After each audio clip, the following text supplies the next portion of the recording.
Well, good morning and welcome to the trade setup right here on BloombergQuint Live. It is Friday and it promises to be an interesting day of trade simply because the cues aren't exactly the most positive, but the underlying theme is still probably positive. Well, let's try and slice and dice the data that we have at hand. So first, it's probably a more stock specific day than a market trending day. US markets had a flattish kind of a performance, nothing too dramatic out there. If anything, the indices kind of closed off the highs of the day, so you got to keep that in mind. Nasdaq is a separate case in point, but Dow and the S&P very flattish. Now there is this chart on the Bloomberg terminal which speaks about earnings, which speaks about how the earnings picture for the tech companies is different. I mean, even there's no earnings, the stocks are moving higher and higher. However, in a lot of other companies' case, the earnings revisions are looking very strong. This is a chart. Yeah, this is interesting, right? Just look at this. The shares of the money-losing US tech companies have soared almost fivefold, which is why probably people believe that, oh, is there a bubble? Now, who knows, viewers, really? Right now, just go with the trend, and the trend is not looking all that bad. Asia today, though, is a bit mixed. Similarly, SGX Nifty is a bit mixed. It is looking a bit soft. So either of these charts will come up on your screen, and you will see what I'm trying to say. That the start of the day today isn't looking very robust. It's fairly straight line, obeying to yesterday's line. This is SGX Nifty and about 0.5% lower. So the Q's slightly negative in the session today. The trade setup and what are the positions of the FIs, etc., all looking like? Well, FIs did add about 11,000 longs in the derivative markets yesterday. But if you saw the trade yesterday, this is a classic distribution trade, right? It was punctuated by strength in Reliance, which held the markets higher, whereas all the side counters were being given away. And that was essentially what all the dealers told me, that they are seeing heavy selling in a lot of side counters, even though Reliance propped the market up.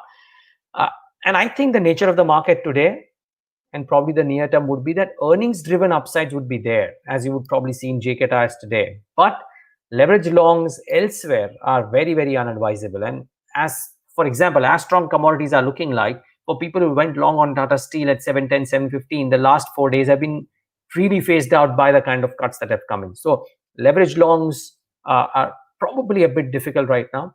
Earnings driven upsides, sure. Cash market FIs bought about 1,600 crores and the DI is sold. So on that front, the money keeps on coming in. Touchwood, like I said, I was very happy that I was wrong, that I thought that, oh, it's coming off to 200 crores and therefore is the trend declining. The last couple of days have been a positive surprise. It is a big day for earnings, though a lot of these will come out post-market hours.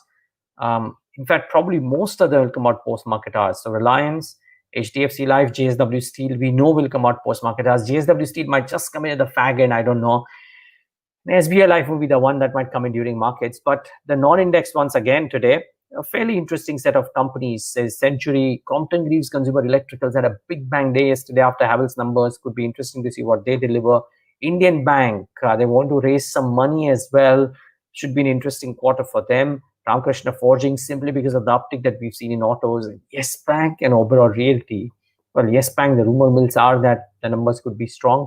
And Oberoi Realty would be an interesting one simply because of real estate being such flavor. So we'll watch out for all of these. But what are the stocks to monitor in the session today? Well, the stock of the day undoubtedly has to be JK Tyre.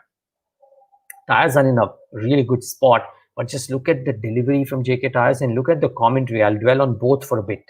So the delivery, well, very strong numbers by the company. Revenue is at 2,769 crores. Estimation was to 2,400 crores. EBITDA at 500 crores. Estimation was 275 crores. Net profit 230. The estimated numbers was 60 crores. They have beaten the numbers handsomely. Mind you, the stock has had a bit of a run up, so keep that in mind. But just look at the internals and the commentary. First, the internals. The India business revenue was up 22%. Mexico revenue up 31%. Results were driven by increased demand for both passenger and commercial vehicles as well as farm tires. They've seen growth across. And the comments that came in, they say that all the 9 plants in India for JK Tyres operated at close to 96% capacity. This is as full as it can be. I know tire companies go above 100% as well at times, but 96% capacity utilization is is large.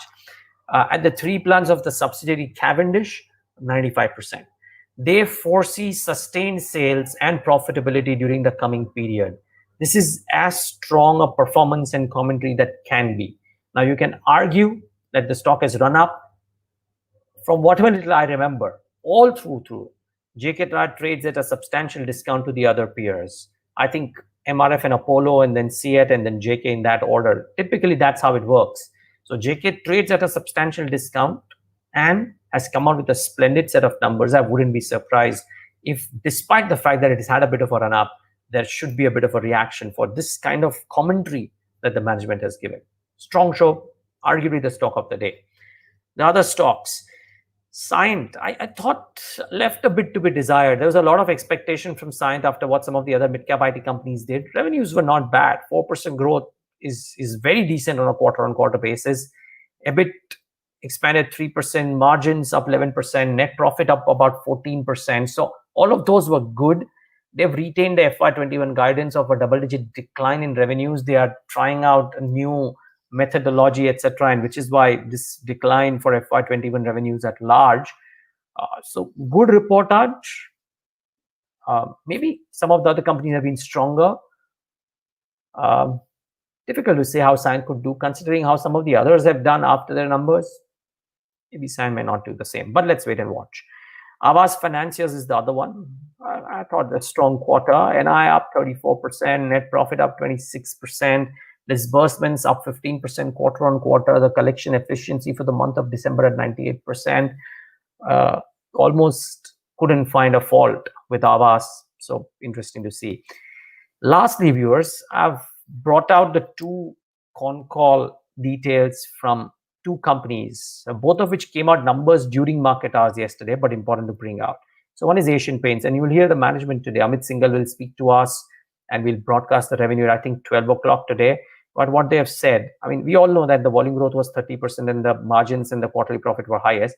But they said that they expect the demand conditions to remain strong in Q4, and they have not taken a call of whether to pass on the raw material price upticks. So, which means they are comfortable at the current point of time as well. So I'll ask about all of these things, but the third line, which is they expect the demand conditions to remain strong in Q4, is very interesting. So watch out for Asian Paints again. It went up and then came off in trade yesterday. It's an expensive stock, very expensive stock, but it's doing so well. SRF, the numbers were okay. I mean, stock actually came off a bit yesterday as well. But here's the interesting piece.